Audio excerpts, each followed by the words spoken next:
Hey, it's Ian again from Kicking the Seat, kickseat.com.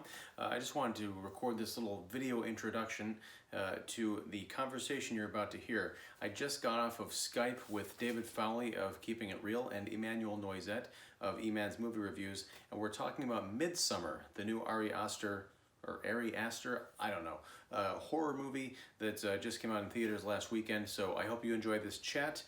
Please like and subscribe. Like this video, subscribe to this channel if you like the content, and tell all your friends. Feel free to share it, and comment below if you saw MIDSOMMAR and you think it's a genius, it's deserving of all the critical praise it's getting.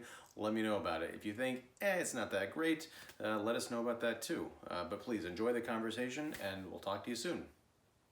So, first of all, we're going to see if this works out. And if it does, I see you guys wearing your best T-shirts because I think we're on YouTube right now, or we will be. That's right. Movies, great. Bring them up. Love it. So we're trying something a little different here tonight.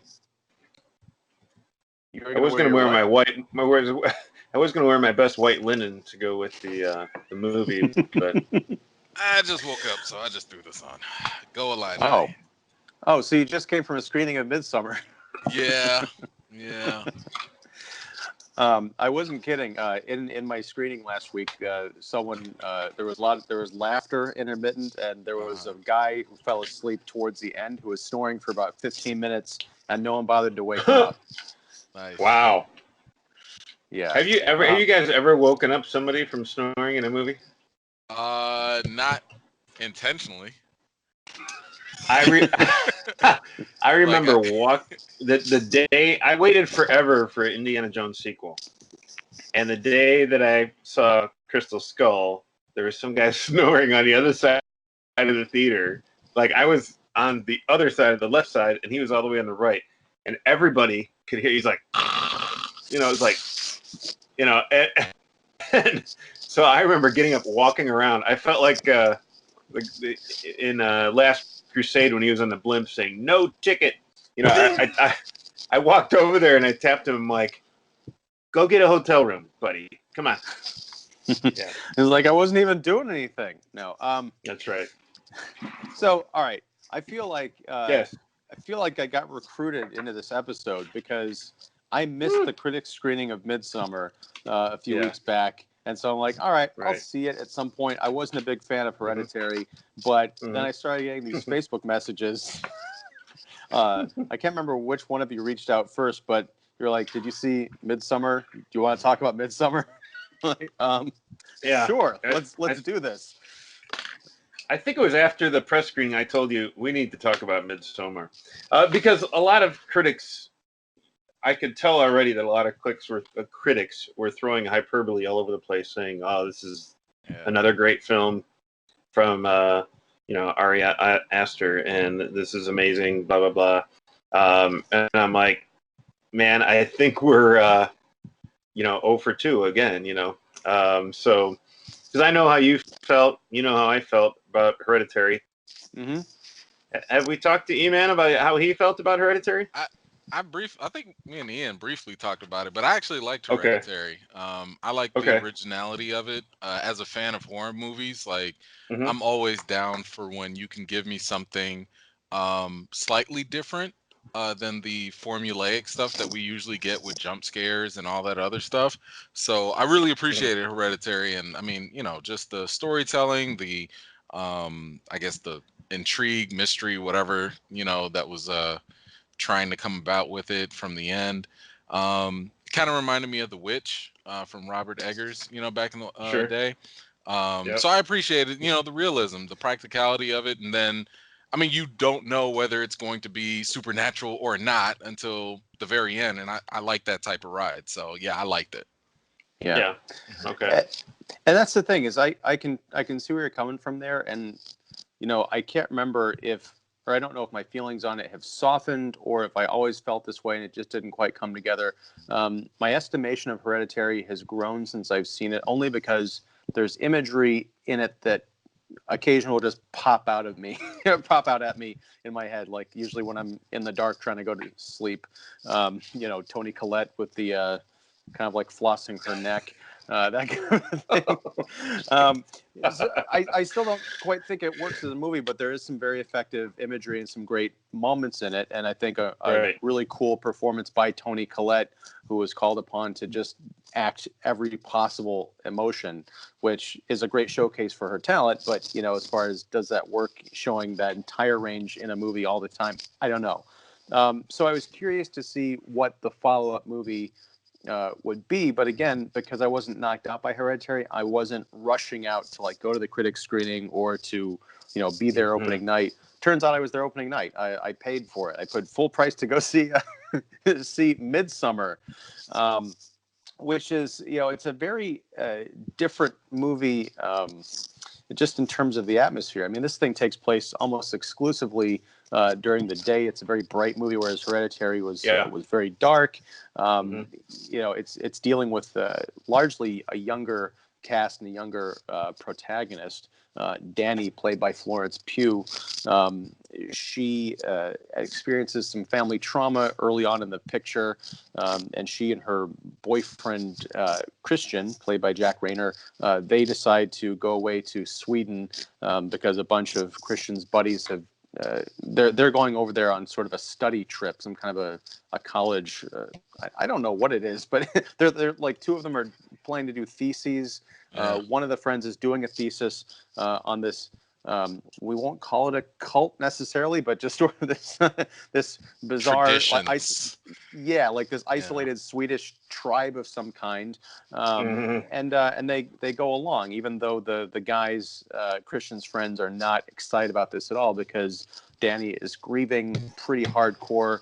On top of that, Christian was all about ready to break up with her before the traumatic event happened, but then he's kind of stuck in this position of wanting to be the supportive guy and not walking out on a girl after we'll just get into spoilers, the horrifying death of her family. So it's got an interesting premise and a good start, and I know, David, we've talked about the length of a movie shouldn't matter, but there's no reason this movie needs to be almost 2.5 hours long, especially when at least halfway through, probably earlier than that, I start drawing up comparisons to the Wicker Man, and not the original Wicker Man, the Nicolas Cage Wicker Man. Right. And I was not on board with this thing for most of it.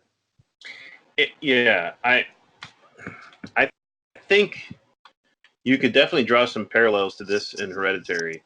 What you were saying about Hereditary is pretty spot on in a description for MIDSOMMAR, however you want to say We'll just call it MIDSOMMAR because you could. I feel like I butchered the pronunciation of this thing. Yeah. MIDSOMMAR. MIDSOMMAR. I like MIDSOMMAR. MIDSOMMAR. Yeah. Okay. Mufasa. Oh, that's next week. But I think you could replace a great performance from Toni Collette to a great performance from Florence Pugh.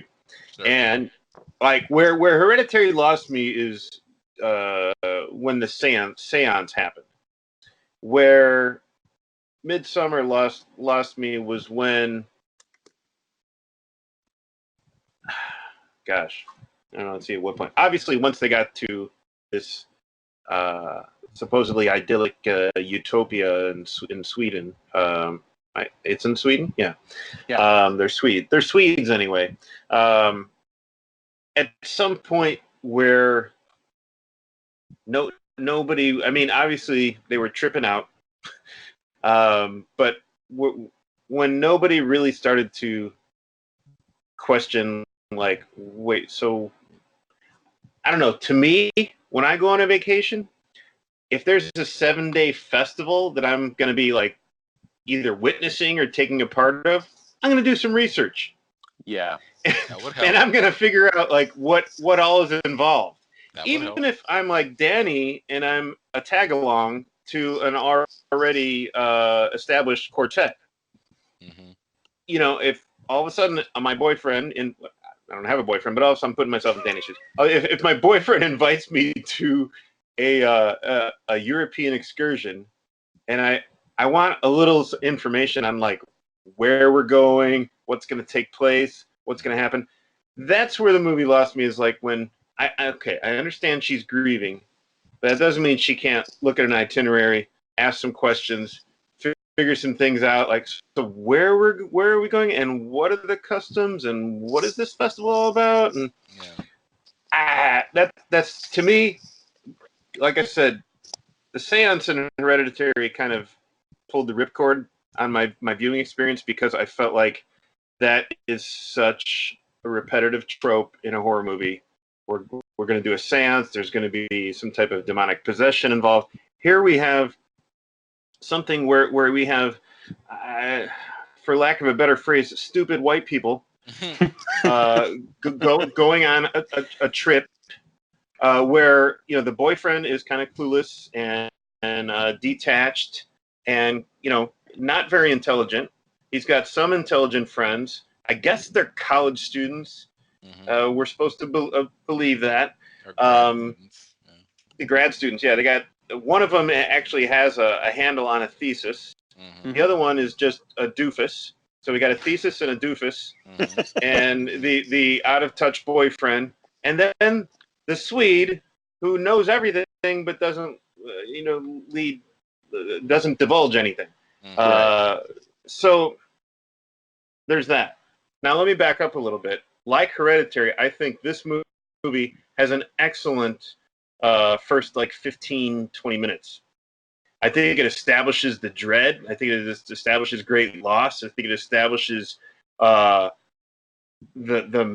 manic helplessness and paranoia of what to do with a family member who could be lost and eventually is lost permanently. I think that scene is fantastic, where she gets these texts from her sister, and it establishes right away that there's a history of the fact that her sister could be a danger to herself and to others, and this is not a good situation.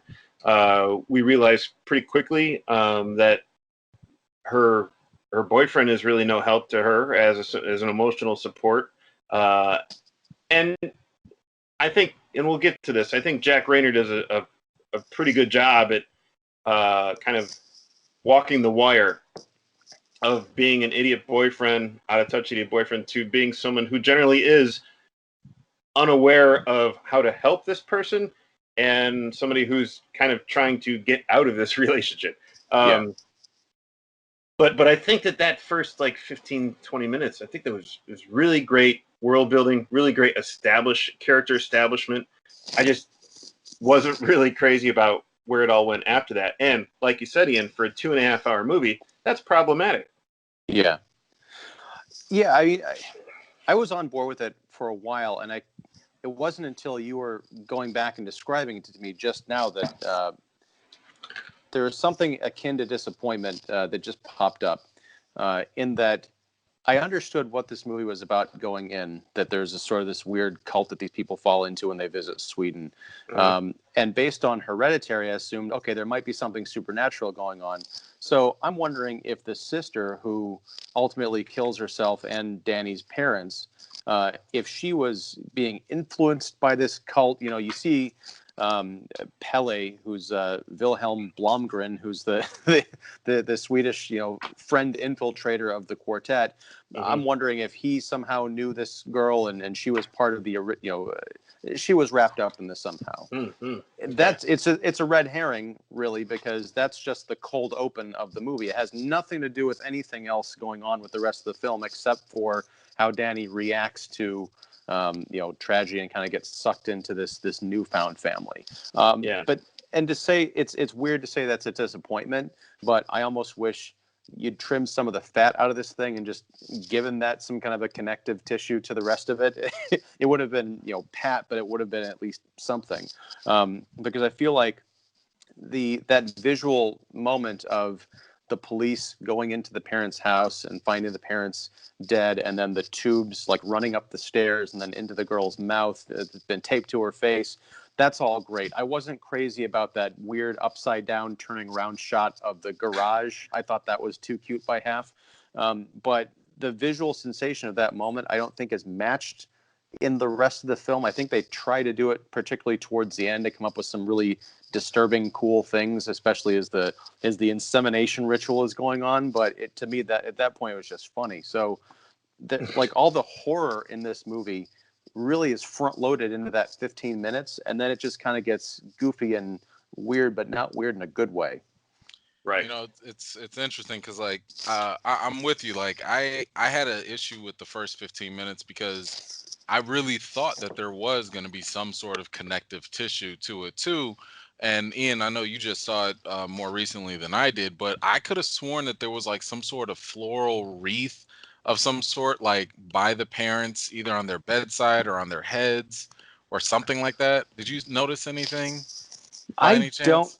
I don't remember that. I didn't see Okay. that. The only thing I saw was that, and I'd have to go back and look at this, or maybe see if someone else has spotted this online. But when they zip the mom up, the body bag, her mouth is wide open, and I thought there was something in her mouth. I could be wrong, or maybe it was just like the light reflecting on her tongue or something. But I just got the impression that that there was something in there. Okay. But yeah, I don't think there's any connection to the island or the island, the commune. Yeah, I think you're right. It was like a huge red herring because for the duration of the movie, I kept thinking to myself like, okay, I get the whole fact that Pugh's character has trauma, but is that it? Like, we needed all of that for just this? Yeah. Okay, I guess because I was thinking like, with the sister having her mouth taped. I mean, like that's a pretty elaborate thing to do. And I'm thinking like, oh, well, maybe the parents were, secret members of this, ancient cult all along. And, maybe the sister wasn't actually crazy and she was just trying to warn. I don't know. But that ultimately went nowhere. That's a great point that you bring up. It's a very elaborate means of her killing herself for it to be something that she just came up with on her own. Right. It's a bit too weird. Yes. It's clever and it looks great, but Sure. just as far as like this troubled 18-year-old or however old she's supposed to be, I don't know if we actually establish how young she is. For her to just come up with this on her own and then pull it off without, I mean, maybe she drugged the parents or something and then ran the piping to ensure that they died. But like, I don't know how you set this elaborate thing up, especially running hoses up to the bedroom. See, it seemed way too MacGyver-ish, for someone supposedly suffering from bipolar, disease or whatnot. So it was kind of like, okay, I guess, all right, whatever. But according to the director, this is all a really horrific breakup movie. And I'm like, if that is your premise, if that's what you're going for, yeah, the 2.5 hours is not needed. All this other elaborate stuff, just for the sake of talking about a relationship and the breakups and stuff, not needed. I absolutely agree that a lot of fat could have been trimmed from this movie. Technically, I do think that, the cinematography in the movie was great. Like, we were all on drugs, while we're watching this movie. And I'm okay with that. Like that was, if you want to sprinkle in the artistic angle to that, that's great. But yeah, this movie felt like it was Wicker Man meets Eli Roth, Green Inferno, except just directed by a more savvy director, and I guess my primary issue, me and Ian, we kind of talked about this before, was just the fact that like, there's a certain line that everyone has when it comes to these movies, and that line is with communication, right? Because a movie's purpose is to communicate something, whether it's a message, a theme, whatever you want to do, you want to communicate it. I think that, like when we get to the ritual scene with the elders, taking their leap of faith, there was the last leap. Yeah, like there was a certain message that you wanted to communicate, which was, hey, these people are very extreme, they're very for real, they're dedicated, etc., etc. Okay, fine. I get that part. And yes, along with that, there is some rather disturbing and gruesome stuff that happens. I get that. What I don't need, and I think is excessive, is when we have to constantly keep zooming in on the carcasses and the dead bodies and this stuff, especially after we've moved on from that point. Yeah. After you give me the, okay, well, we got to finish the job with the elders, and they didn't finish it completely or whatever. Okay, fine. I've had my momentary gag in my throat. We've gotten to that part. We go move on to something else, and then, oh wait, let's go right back to the funeral scene where they're about to burn up the bodies and stuff, and let's zoom in right on the faces again. That Mm-hmm. to me says cheap shock factor. And it's not. I think you would assume that a director that's trying to go with this artistic type of view is above something like that. That's something that you do in like a cheap B movie, in my opinion. So things like that, and that progressed throughout the movie too. As Jack Rayner's character goes and discovers, the fate of all his other friends and stuff in different places of the communal area. Um, there are just like all these long, unnecessary close-up shots of bodies being mutilated and stuff like that. And I'm like, why? I mean, why do I need to get this any more than what you've already communicated before in this film? And that was just my biggest issue with this, was like, now I feel like you're being disturbing just to be disturbing, rather than to show me the real value of how deep these people can go with their extreme methods. And that's the part that kind of lost me. And I was rather disappointed also in the fact that there was no supernatural element. And that's mainly because, not just because of Hereditary, because, I want to judge the movie on its own merit, but also because of the trailer. In the trailer, they do show you someone levitating and stuff like that, and that Oh, footage did is they? never seen. Oh yeah, and Oh, I missed and that. it's not in the film. So I mean, obviously that's not going to affect everybody. Like if you saw the trailer, maybe you go into the movie being sold that this is what it's going to be about. So that did kind of mess with my interpretation of the film and my expectations. But otherwise, I was just kind of like, by the time we get to the ending, and by the time we get to see, like the full circle of events, like where the trauma is realized, and where it's, in a sense, it goes from a breakup movie to also a movie about family, in a weird, dark, twisted way. Because when we start to see the community, bonding, with Pugh's character, um, it was interesting. It was like, oh, okay, now you find a sense of community and family that you probably have lost, given the beginning of the movie, and it's all come full circle for you. But I'm like, did we really have to go through this whole journey for that? Like, Yeah. all of this for just that?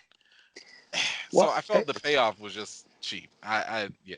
So yeah. I mean, this movie is kind of a mess, because I think you can make the movie uh, that you're sort of describing, EMan, about coming full circle in terms of family, but just there's a lot more work that needs to be done there, because I think, let me just rewind a bit. I read a piece of an interview with Ari Aster about like prepping for this movie, and he said he's kind of been waiting for this his whole life. He used to love going to the video store and renting like every horror movie he could find, and he wanted to put it kind of all in here. And you definitely see that, like with the Texas Chainsaw Massacre specifically. He called out. He also did mention the original Wicker Man, but the whole thing with Marilyn Burns' character at the end, when she's the sole survivor of all of her friends who've been butchered by Leatherface and his family, she starts going insane. And we get a lot of that in this movie towards the end. But in the very end, we see Danny with this giant weird smile on her face, like she's accepted these people as her family. I'm like, no, either you need to explain why that happened in her mind, or explain that she's had a complete mental breakdown and she has gone insane. It's not a happy ending, and I'm not sure what that last look quite means. And maybe, yeah, I'm just the dumb guy who needs everything explained to me, but I just feel like he's getting away with a lot that, a lesser director working honestly in genre wouldn't have even, tried to get away with. So one way that it was, I heard someone kind of interpret that, was that this was also an exploration of like faith, right, and or faith and belief, um, and how it's it can be dangerous when people believe or have faith in things or ideas that are not fully explored. Blind faith. Yeah, like blind faith, right? And I think we get some of the explanation, not all of it, but I think some of the explanation comes from the Swedish friend, that basically lured them all there, because the whole time he's constantly communicating to Danny that like, hey, I know what you're going through. Hey, I had a family before too. No, no, no. I was an orphan too. Like he's constantly trying to connect with her over and over again. At first, I'm sitting here thinking like, oh, well, maybe he's a good friend. Wait, maybe he likes her. Oh no, he's trying to indoctrinate her this entire time. So I think that the idea of like this dangerous blind faith is what happens, and a lot of times what you know tends to be the case is after a really traumatic or dramatic experience for some people, they're willing to believe anything, whatever is going to give them comfort or support, during that emotional time. And she's expressed in the movie that she's had counseling and all that stuff, but clearly it wasn't working. So I guess this other extreme, ideology or practice or whatever, she found her comfort there, I guess. I get what you're saying, and I feel like I get that might have been an idea in this film somewhere, but I feel like within 2.5 hours you could really dig into that instead of having the weird sex ritual at the end where you've got an old lady pushing on Jack Rayner's buns, which got a really big laugh in my theater. That kind of a thing. And just one more other thing about the gore, and then I'll let David jump in because I know we've been talking for minutes on end. But there was, I don't know if either of you saw Irreversible. Couldn't Gaspar do it. Noé's, okay. Did you see any of it? I don't think so. No. Okay. There's a scene before the extended rape scene, which the movie is most known for. But the scene leading up to that, there's a fight in a bar in this like techno club in Paris, and a guy gets his skull bashed in. And I watched the movie once, like when it came out 18 years ago, and I think I revisited parts of it like a decade later. But it traumatized me because I couldn't understand how the effect was pulled off. Because through the use of very slight editing and practical and special effects, it looked like I was getting watching a close up of a man go from being alive to being beaten, having his skull completely caved in to the point where there's nothing. That was a really effective bit of movie magic. With the violence in Midsommar, it's so cartoonish to the point, the effects are really well done. I guess the body props and everything, but because they rely so heavily on practical stuff, I just felt like I was watching a Gallagher skit involving cadavers instead of watermelons. It was just something. I'm like, I know this isn't real. It just feels very like 1980s horror movie to me, which might be something he was going for. But again, I don't know what it has to do with the rest of this movie. It just doesn't jive with the art house sensibility. Yeah. I mean, the violence also, unlike Hereditary, it's hard to be invested in this violence because it seems so pointless. Yeah. And it's not, therefore it's not necessarily shocking in that sense. I mean, it is somewhat revolting, to, like EMan said, to continuously go back to seeing, somebody's head getting bashed in like, a meat pie. And we'll get more to pies in a minute. But, just to see all that. And that, obviously, Aster is not going for a less is more approach. It's just a more is more approach. And also, it at least for me, I think both of these films, Hereditary and Midsommar, are they don't really seem to care that every step of the way seems to be somewhat predictable. And I was not necessarily surprised by anything that happened in this location in Sweden at all. Like, this is, now granted, the production values were great. I thought the setting and the architecture, the design of the location was really cool, really well done. Pretty unique. It's just that what was happening there, the way the characters were written, the characters' actions, and I'm talking all the characters. The characters that we know next to nothing about to the characters we're supposed to know something about. It just wasn't working for me. And it just seems like, okay, this, especially that, I laugh because especially like when Connie and Simon disappear, I'm like, come on, we know what's happening. We know what happened, especially when the native Swedes tried to explain, oh, they went to downtown to the city. The bus came and they took them. It's like, come on. I mean, I've seen a movie before. I've seen a movie called Sleepaway Camp 2, where that was the whole thing. Like as the campers got knocked off, the cover story was, oh, they had to go home. but that's the thing is like at this point, I don't feel like there's anything, especially when those two disappear. I don't feel like there's anything. Maybe I definitely don't think there's anything keeping Danny and Christian there. But maybe Josh, the William Jackson Harper's character, he's so set on doing his thesis on. I mean, he's done his research on this, and he's knowledgeable on the mythology of this certain Swedish, pagan religion. He knows this stuff, and that's why the main draw of him being there. They threw Christian like that weird, oh, by the way, I know what my thesis is now. Yeah, and that was like his only hook, I guess. And I'm like, well, really? it's kind of another dick move too, because I'm gonna steal your thesis. I'm gonna be an out of touch, unavailable boyfriend who's slowly, this location is my excuse to slowly drift away. Well, okay, fine. On top of that, this goes back to what we were talking about earlier with the lack of a readily apparent supernatural agent working in this movie.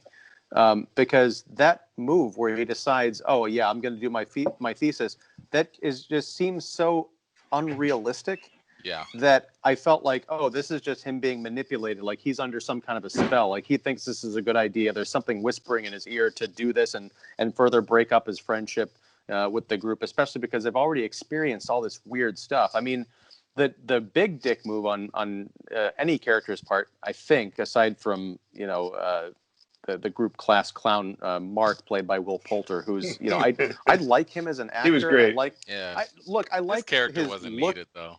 I like the idea of his character. I just didn't laugh at anything. Like when he was doing, I was like, this is the guy from the first Friday the 13th movie who gets killed in the top throat slit and put in the top bunk bed. The bad comic relief. But anyway, so Josh, Mr. Thesis guy. They get told that they're going to be part of the witness to this ritual, and they say the name of the ritual, and Josh gets this weird look on his face like, wait a second, are you serious? Yeah. And they're like, so what's this thing they're taking us to tomorrow? And he's like, I guess you'll find out.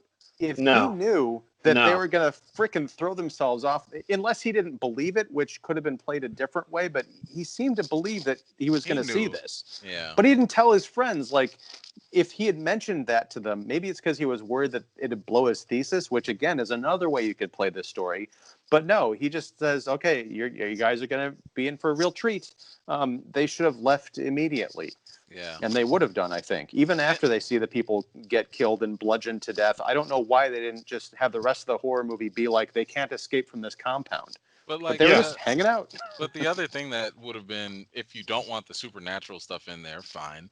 You could have just kept on drugging them or using the drugs as a hook. I mean, well, they do. Oh my gosh, I don't know what it is, but I want to stay. I got to get some more of that tea or whatever. Well, they do, and I think that they replaced the supernatural stuff with drugs. And because that's the mind manipulation.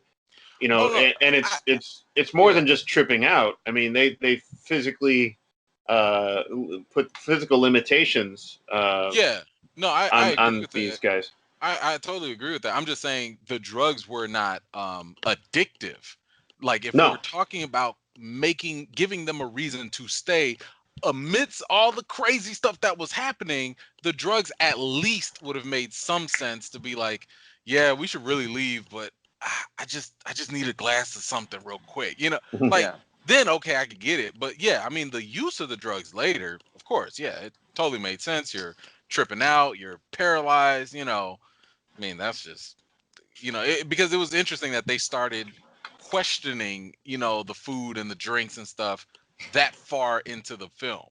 Like now you want to question this? Mhm. Now you think it's a bad idea? We're still cool with sitting down with all these people after a couple of elders smashed their, took Right. a leap to their death and their Yeah. heads were smashed in. We're still cool with sitting down to dinner with these people You still and have an seeing, appetite. yeah, I and mean, seeing this drink that looks like, vomit mixed with lemonade and jeez. some grass roots in there. And you don't notice that your lemonade's a little bit more pink than Yeah, anyone and else? You didn't you know, catch that part? I and would have been looking not at to my glass mention like, wait, this isn't Kool-Aid. Now what are you doing?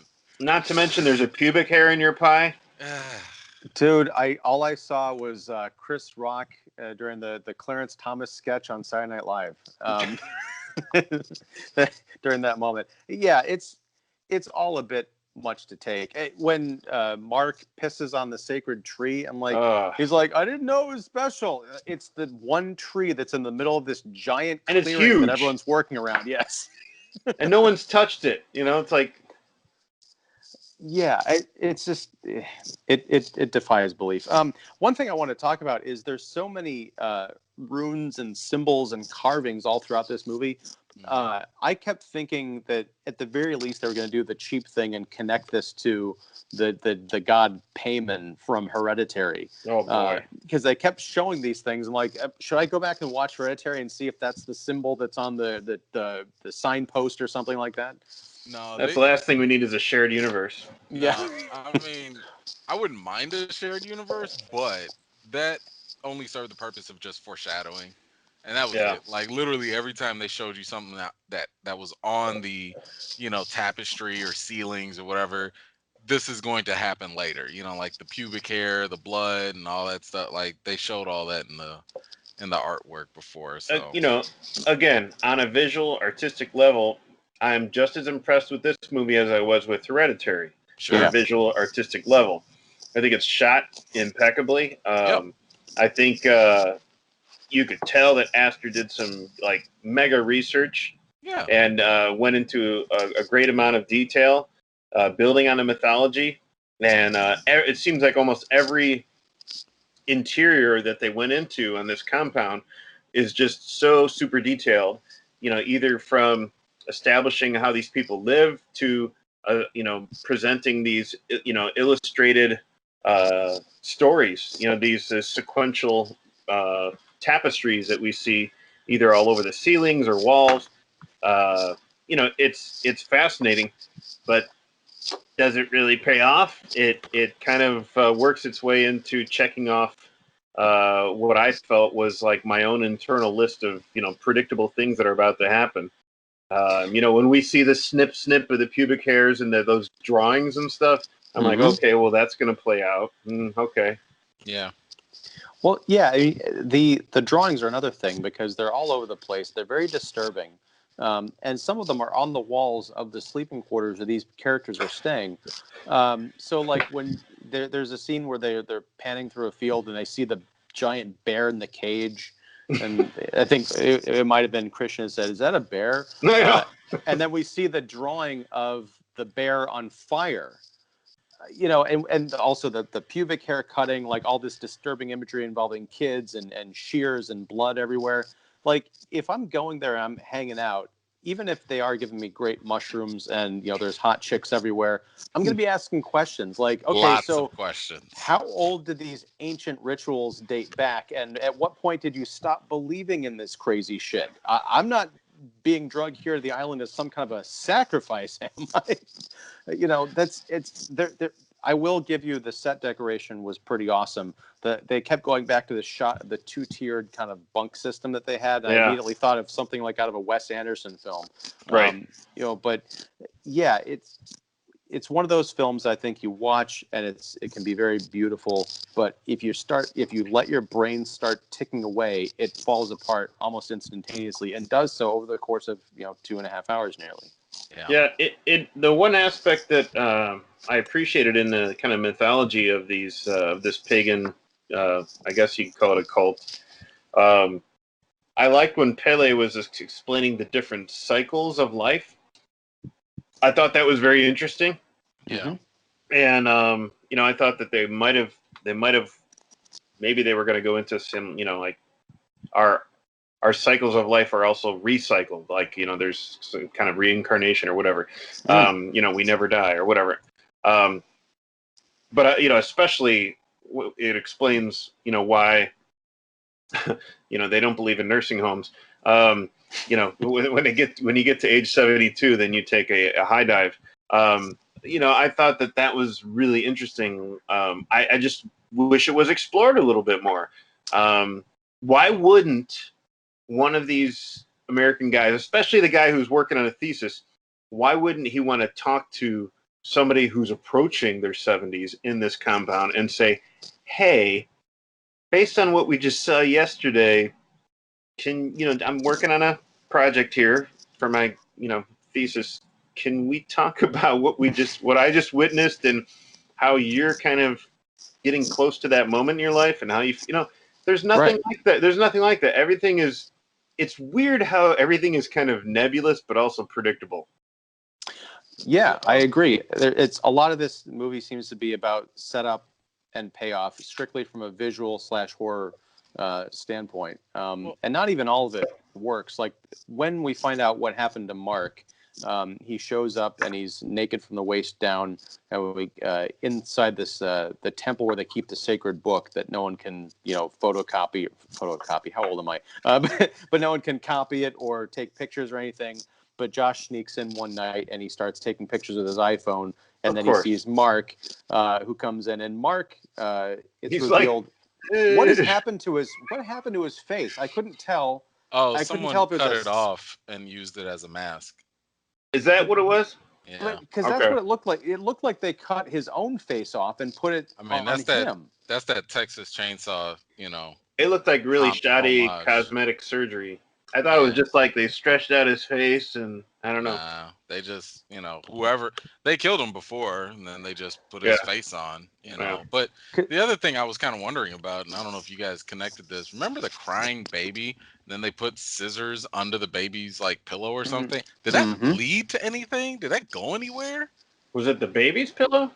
I thought it was. I thought so too. Because I kept thinking they were going to kill babies. I was like, whoa, what are we doing here?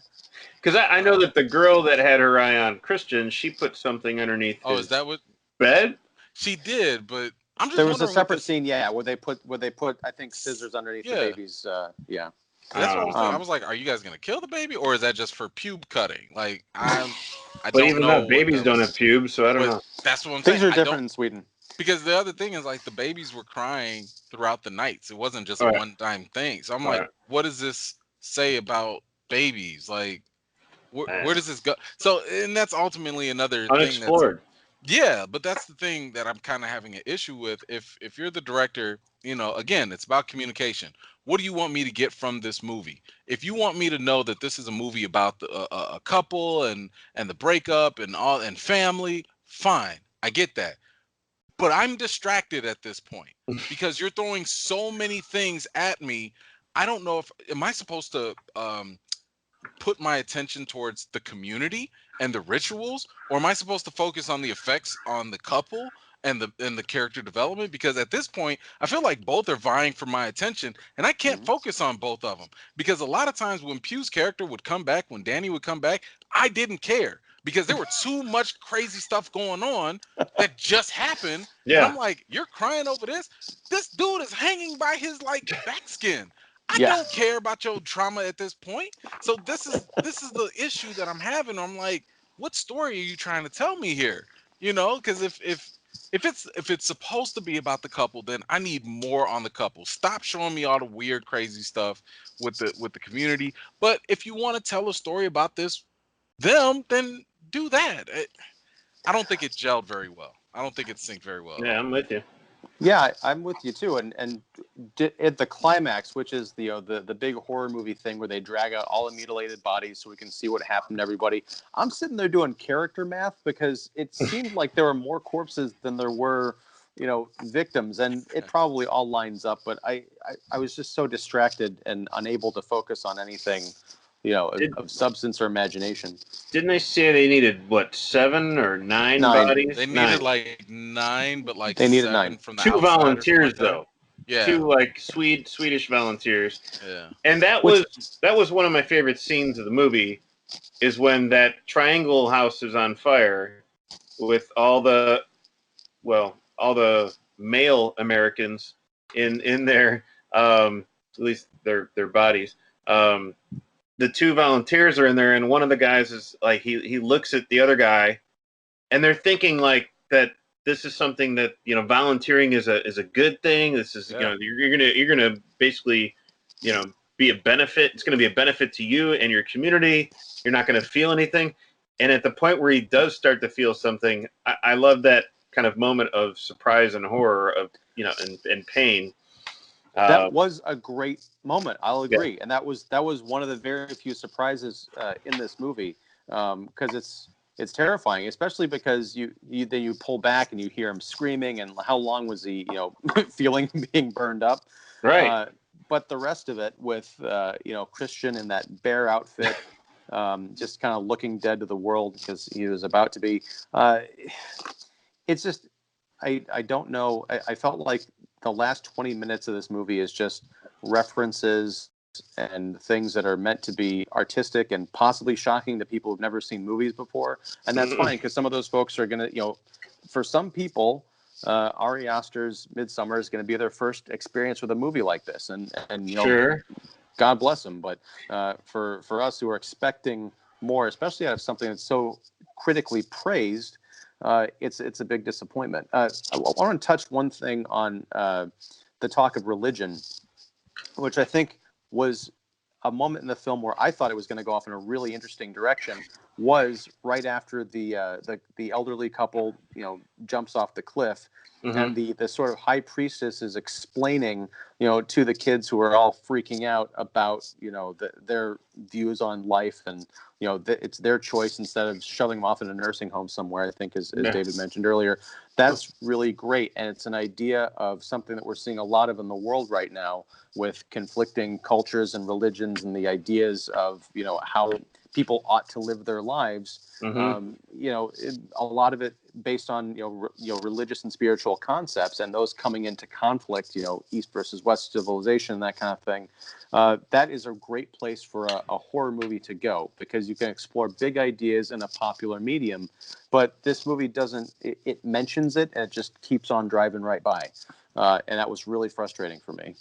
And that's like going back to what I said. It's like you could have had a scene where another senior member is being interviewed by the Thesis guy, something. So it could actually be scratching an itch that viewers like us have, of like, wait a minute, we need to decompress what I just saw, and since this character needs to develop his paper, his thesis, it might as well be him. It makes sense, but that didn't happen.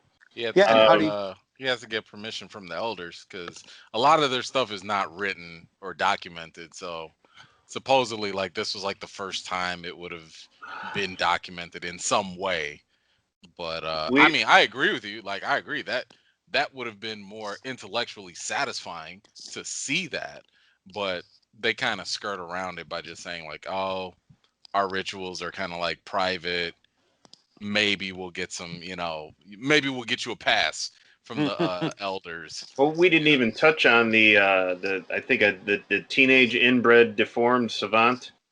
I don't even understand the purpose of that, but okay, I guess. He's some kind of oracle, apparently, but he's just drawing gibberish. I mean, that's what they believe, but I thought that was just more of like, hey, let's get some more disturbing stuff on screen. Right. Because like, seriously, like that's what you want to show. I mean, again, it goes back to the trailers. It goes back to setting up expectations. You're sitting here. I kept thinking like, wait, did someone get beat up that bad?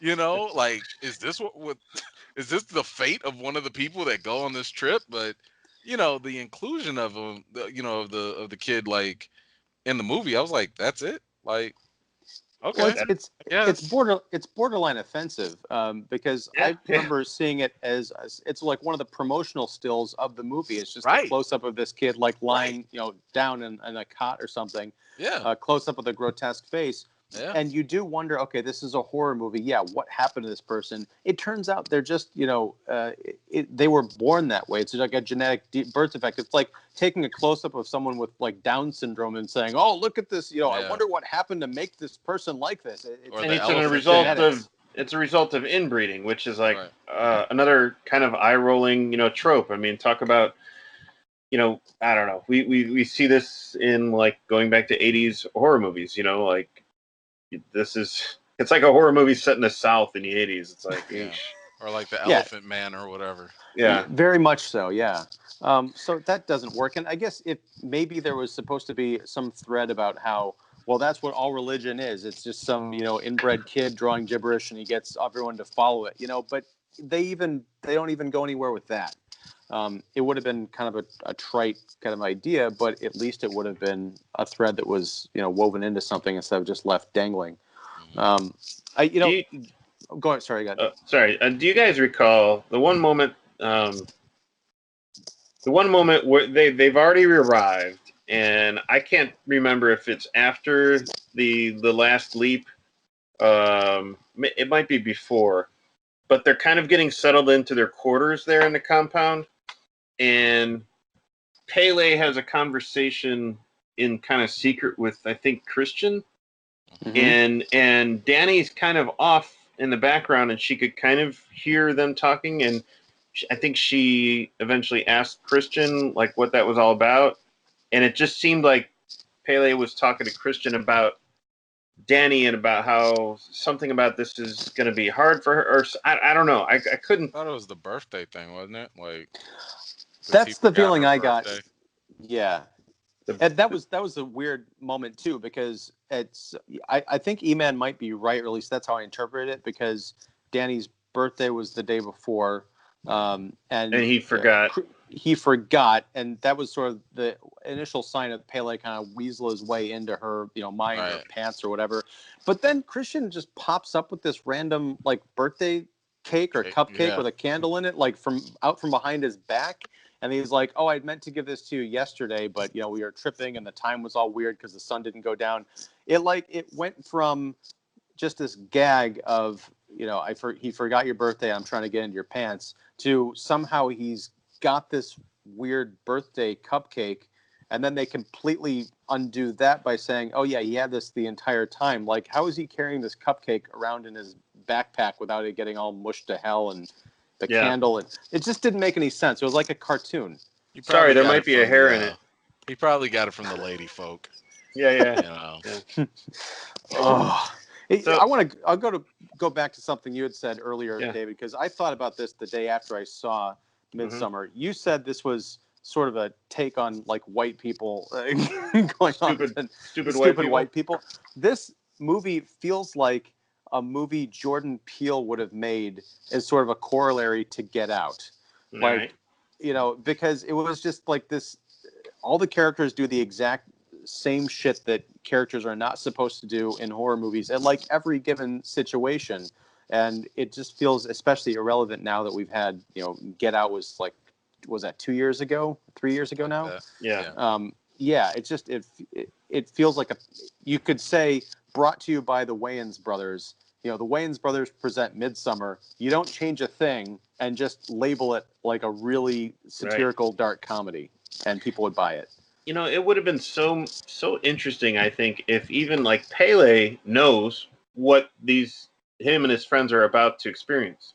Mm-hmm. It Yeah. would have been interesting for him to just say, "Hey, even while they're there, hey, I know this kind of feels like you stepped into like a horror movie or something, or it's like I know it kind of feels like a cult, and we're kind of labeled that way, and that's why we're kind of off into our own thing, but it's really has some very, sound foundations." I would have gotten on board with that, because that's at least somebody saying the obvious, you know, and Yeah. and somebody who knows more than his friends. It would make sense for him to kind of maybe want to win them over with that. I don't know, because I feel like Pele's character was really steeped into the Kool-Aid. Like he really believes that everything that I mean, because there was that point where he was talking about like, so what happens when you're 75 or 72, and he was like, oh, then they die, you know, and they laughed, and he wasn't laughing. He was just like, right. I mean, that's what we believe, you know. It's such a weird movie, but you know, going to like what Ian was saying, like, yeah, I can see why someone like Jordan Peele would like this movie, you know, because this movie was getting a whole lot more press just because Jordan Peele was like, oh my gosh, this was so disturbing and it was so great, and like people were like, oh, well, if Jordan Peele likes it, it's got to be, you know, gold. And I'm like, no. Like, first of all, Jordan Peele likes weird stuff, and I don't think people realize that. Clearly, like, he likes weird, strange things. And the difference, though, is he has his comedic side that can translate it for general audiences a little bit better. I'm not gonna say it's perfect, because Us was hit or miss for some people, but it's a little bit better than what Ari Aster does. I mean, Ari does not have the most cherished reputation coming from his YouTube, you know, film that got popular. I forgot what it was called, but it was some other super disturbing movie, short film as well. And you know, what I try and tell people is like, this movie is like, if you were in film school, it's going to get an A+. You're going to get an A for the technical stuff. You did it right. You followed the correct procedure. You got your little dash of creativity in there. Great. Snap, snap, snap. That's all good. But when it comes to like the general audience or the average person, not so much. Because again, you know, like I've been saying, it goes back to what are you trying to communicate and how are you doing that? And I think it drops the ball in a number of different ways. Yes, I get what you're trying to say. I understand what you're going for, but I don't think the execution was there at all. Yeah, and I think Us is a great parallel, because you've got a director who had a previous smash sensation. You've got someone who's ostensibly trying to do a follow-up with, you know, social themes, but you don't have to go through as many leaps, I think, with Us in order to find out what Peele was getting at, or, you know, what certain imagery represented. Whereas here, there's just so many different ideas fighting with the aesthetic that it just becomes a mess, and people kind of ascribing this greatness to something because of the previous film. Yeah. I think if Midsommar had come out before Hereditary, I don't know if Hereditary would have gotten made. Yeah, that's interesting you say that. And it's funny that, you know, Aster is saying that this is his first horror movie. I'm sorry, but if you light somebody on fire and if somebody else tries to take off their own head with a wire, it's a horror movie. I thought he said this was his last one. Like, well, he said that it might be based on the reaction. He said that Hereditary was a family drama, which it was, and that was the best element of that movie. Yeah. And this is a horror movie. My favorite part of Midsommar is, obviously, again, before they went to their main destination, the back and forth that Danny and Christian are having when, you know, he's he's kind of backing out and backing into an apology with her. I thought that was some great dialogue, some great back and forth in almost like the deterioration of a relationship. You could tell just from this conversation that these two people should not be together anymore. Right. You know, and they're only together because this person has experienced some severe trauma. Yeah. You know, and I'm kind of with you. I think one of you mentioned before that, yeah, we could have had some edits on her family trauma, still have it as something that's established and the catalyst for her state of mind and, you know, state of, you know, her emotional status. But just focus on the fact that these two now are in a weird place. They were already they were already on different planes in their relationship. You know, obviously she was more dependent and more invested in the relationship, where he was just kind of like, this is getting to be too much. And you could tell, and I thought that that was done in explained well in not at great length. You know, we could tell right away that these two were kind of at a place in their relationship where they were already kind of trying to figure out, should we still be together? You know, she knew how long they were together, and he really didn't. You know, all these kinds of things. That is kind of that's kind of a stereotypical guy versus girl thing. But I think that conversation that they had, I think it was in his apartment. I thought that was, you know, one of the best parts of that movie. Sure.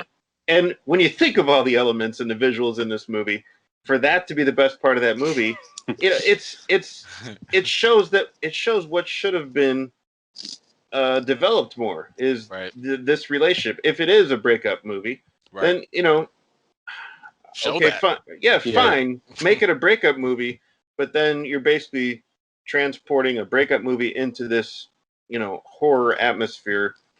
What do you think people are going to be left with? You know, what kind of visuals do you think people are going to be left with?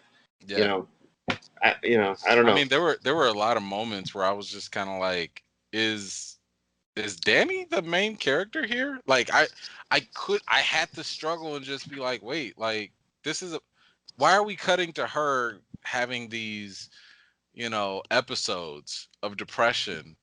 Because we just got done watching some other crazy stuff, you know, or we'd get done watching her have these moments where you're like, oh man, I forgot, like, she's not really over, you know, what she's been going through. Then we leave it. We just go to like somebody else, and I'm like, what? So how am I supposed? I was never able to connect with her character and really empathize or even care, because it didn't seem like the film cared about her trauma. Not to mention the fact that, like, you still sprinkle in like the dark humor with the guy moments, you know, like, so whenever she would have her issues or whatever, and she'd get around the guys and, you know, they're eye rolling or they're just uncomfortable, and I mean, sometimes that would draw some laughter from the audience, but I'm sitting here like, are we supposed to take her trauma as a joke too? Like, what are you trying to have me feel right now? Because I'm a little conflicted. Like, I get the cues that I should feel for her character, but then you have the guys acting a certain way, and I'm laughing at that. So now it's sending mixed signals. Yeah. Yeah. This thing could have been way tighter and I think better thought through, but I mean, it's his vision, and I guess I gotta respect that and respect that he was able to get this thing put out in a form that I assume he's, you know, proud of. But yeah, just as someone who wants to watch a film, just a movie, I don't want to watch 3 movies while I'm watching a movie. Yeah, I mean, I'm with you. I'm still impressed with where some of these actors go. Primarily, you know, Florence Pugh and Jack Rayner. I think that they go through the ringer in this movie, emotionally, physically. A lot of it is physical manifestations of emotions, especially with Danny's character. You know, I think of those scenes where she's like, you know, emotionally working up or emotionally breaking down. You're in an environment that's foreign to you, where there's no distractions really that you're used to. Like, you know, sometimes you could distract yourself easily, you know, by scrolling through Twitter or scrolling through Facebook and just get lost in that instead of dealing with your own emotional, you know, drama and trauma. But here they don't have Wi-Fi. They don't have any of that stuff there. And they're in a foreign land where a lot of people don't speak English, so they're seeing like shocking, horrific things, but they're also trying to be respectful of customs and stuff. So she's forced to just deal with her emotions, you know, and deal with, you know, who she is and where she is in life, and with this, you know, her boyfriend. So I think that Pugh does a really good job at conveying that. You know, again, like Colette in Hereditary, I think, you know, Pugh is definitely a standout in this movie. Yeah, and I was just gonna say, I really appreciated her in this film, but yeah, much like with Toni Collette, while I was watching this movie, I thought, wow, she's giving a great performance. Not, wow, I can't believe what Danny's going through. Exactly. Yeah. You know, Yeah. and I'm Jack with you. Rayner. Jack Rayner was good too. I kept thinking about, man, he's come a long way since the Transformers movies. But I've got this thing, and it's just me, but he seems like a hotter version of Seth Rogen. There's just something like really goofy about his face. No, he's I've been saying he's like the poor man's Chris Pratt. That's funny. There you go. I could see that. That's funny. If Payman were manifest on Earth and he melded Chris Pratt and Seth Rogen together, you'd have Jack Rayner. I remember him as the older brother from Sing Street. I thought he was great there. I thought he's great in another movie with Will Poulter, a movie called Glassland from 2014. That's also with Toni Collette. Wow. At least I guess I like him in the movies where he actually gets to use his accent and not try an American accent. Because he's like Irish, I think, right? Yeah. He's And Florence Pugh, like it was a couple of days before I saw MIDSOMMAR, and I think I told you about this, David. I watched a movie called Fighting with My Family. Yeah, I really want to see that. Oh, you haven't watched it yet? Not yet. I've heard good things about it. It's this weird Universal Pictures wrestling movie that came out in I think February and didn't really go anywhere. But based on a true story. Yeah, and the less you know about it, and if you don't know a lot about wrestling, which I didn't, that's probably for the best. But I was really surprised by the performance she gave in that movie because it's kind of like a weird comedy drama, kind of a family movie. But I felt more for her character in that film than I did in this ostensibly grown up, art house picture. I believe it. I'm sure you're gonna try and check out Lady Macbeth from 3 years ago. That's fantastic. That's when I first saw her, and I think she was fantastic in that. And she's gonna be in the Black Widow movie. And later on, Little Women. Later on this year.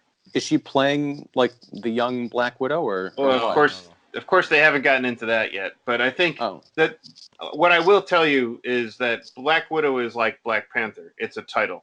Right. So there's been a lot of different Black Widows. Scarlett Johansson is, Natasha Romanoff. She's just one of them. So if that movie can go into that would be interesting because I think in the mid 90s, I want to say, under the Marvel Knights title, they came out with a Black Widow comic that totally focused on like a blonde Black Widow, a different name, and she might be playing that character. I'm not sure, but I'm interested in. I think the cast looks good, but this movie just kind of confirmed that I'm really interested in anything she does.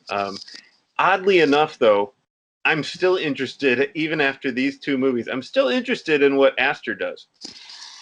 Me too, and that's the frustrating part. I don't get it.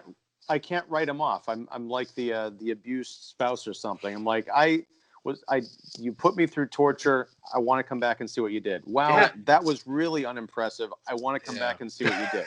I felt exactly the same way with after watching Hereditary and liking it, and still knowing that this guy does weird stuff. I'm like, MIDSOMMAR. Okay, I'll go watch it.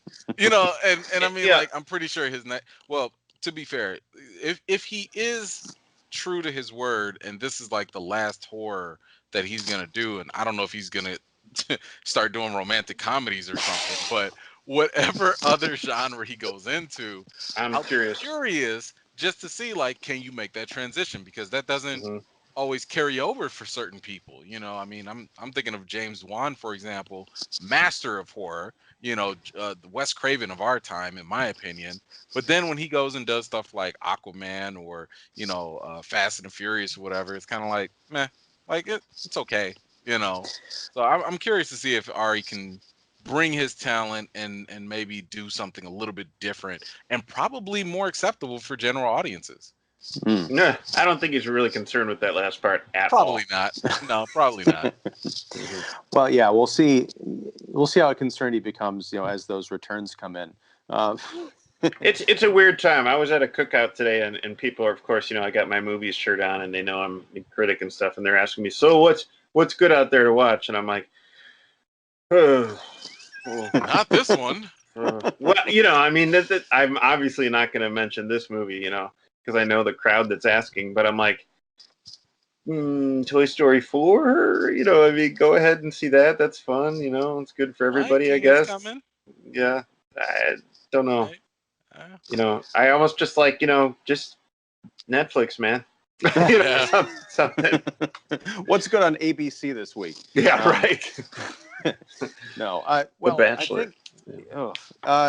Is there anything else that we need to talk about in regard to Midsommar? I think we've covered it fairly thoroughly. I think this is it. I mean, this is a very niche movie. Yeah, it's not for everyone. Like I've said when I came out of it, I don't know who I'd recommend this to.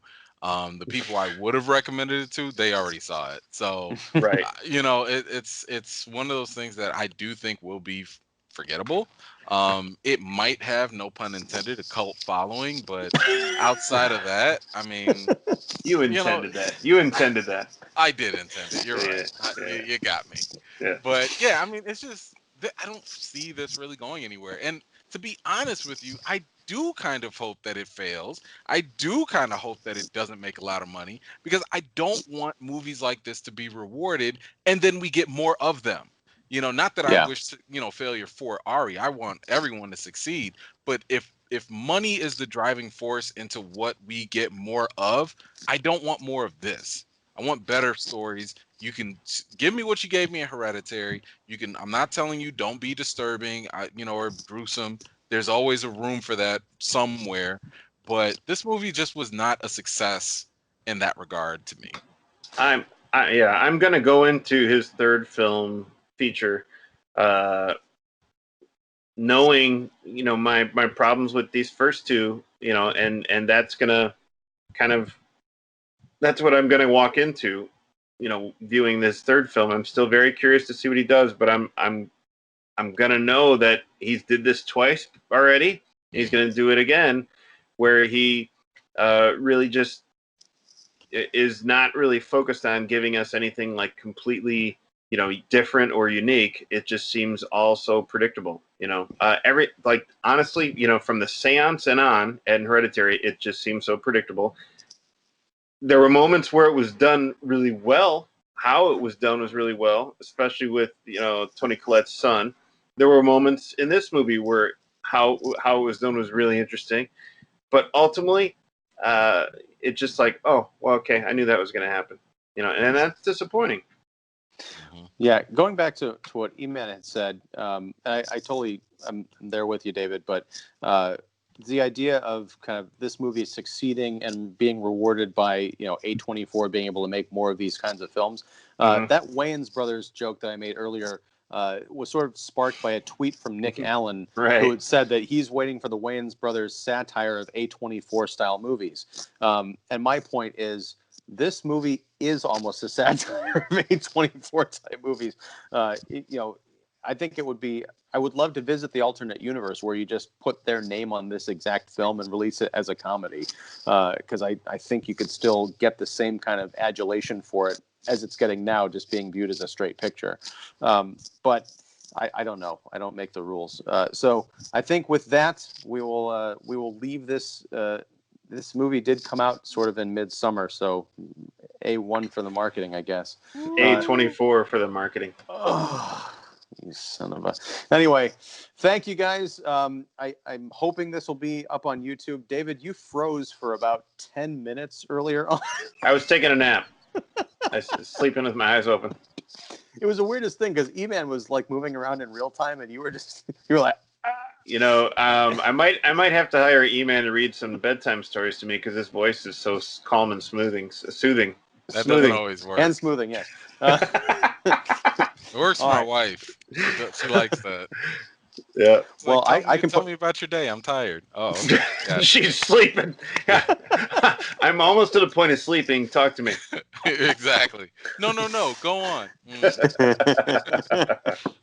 All right. Well, with that, guys, All right. thank you very much. And yeah, we'll talk about something else coming up very soon, I'm sure, because it's the summer and we're hanging out all the time. So see you take soon. care. All right. All right, guys. Take it easy. Night.